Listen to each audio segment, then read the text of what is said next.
Tara at samahan nyo akong bumiyahe para makita nyo ang aking mga pinupuntahan. Pero bago ang lahat, hello Philippines and hello world. Another day, another vlog. Sa mga hindi nakakaalam, nandito nga pala ako sa Santa Rosa, Nueva Ecija. At dito nga pala ako nakatira. Pero tubong lupaw Nueva Ecija ako. At doon talaga ako nakatira. Dahil nga sa aking trabaho, dito ako nakatira ngayon sa Santa Rosa. Dito nga ako nakilala dahil nga sa aking profesyon. Nalilibot ko ang San Leonardo, Jaen, Gapan, San Isidro, Cabanatuan para magpasyente sa mga nangangailangan ng aking serbisyo. Sa mga na-stroke at nangangailangan ng physical therapy, andito ako. Ano pa ang ginagawa nyo? Message na, charot.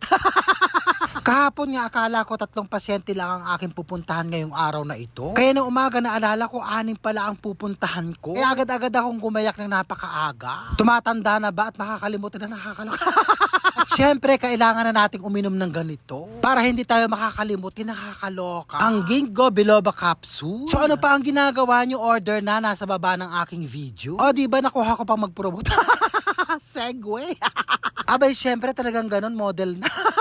Kailangan nga madagdagan ang ating kinikita. May dapat ganun lagi ang mindset. Hindi yun nakatunganga lang at walang ginagawa.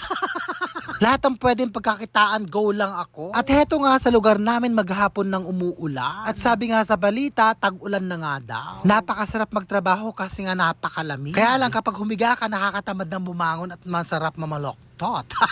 Siyempre, hindi pwede sa akin yun. At marami nga naghihintay ng aking serbisyo. Kaya kailangan magtrabaho na magtrabaho. Mag-ipon at meron nga akong gustong puntahan. Siguro naman ipagkakaloob yun ng ating Panginoong may kapal. At hindi naman para sa akin yun, para yun sa aking mahal sa buhay. Hi Lord, sana po matupad. Sabi ko nga, wala namang imposible kapag hiniling mo sa ating Panginoon. At bukal sa ating puso ang ating paghingi. Katulad nito, kahit na pagod ang lola nyo, nagbablog pa din. Kaya lang minsan parang sinusukuan na ako, nakakalok. Paano hindi naman mataas ang aking views? Kumikita lang ako ng sentimo kada vlog. Pero nagtitiis pa din ako. Alay mo, isang araw, diba? Kaya nga hindi ako sumusuko. Sa mga nagtataas ng kilay dyan kapag nagbablog ako, pasensya na po. Meron lang akong munting pangarap dito. Para nga ito sa mga mahal ko sa buhay, hindi para sa akin. Kaya lang syempre minsan hindi ka naman nila masuportahan. Mas sinusuportahan ka pa ng ibang tao. Uulitin ko ulit, okay lang yun.